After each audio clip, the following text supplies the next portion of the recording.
ಕಷ್ಟವುಂಟು ನೂರಾರು, ಬ್ರಹ್ಮ ಬರೆದ ಬರಹದಲ್ಲಿ ದಿನಕ್ಕೊಂದು ತಕರಾರು.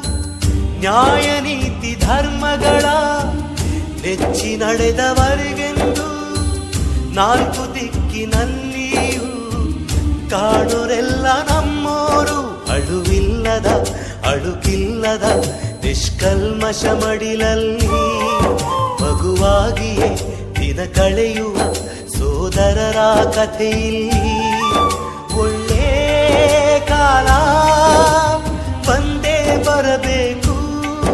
ಅಲ್ಲಿವರೆಗೂ ನಂಬಿಕೆ ಹೆಸರಲ್ಲಿ ನಗುತ್ತಿರಬೇಕು. ನಿನ್ನೆಗಳ ನೆನಪುಗಳೇ ನಾಳೆಯ ಭರವಸೆಯೋ, ನಾಳೆಗಳ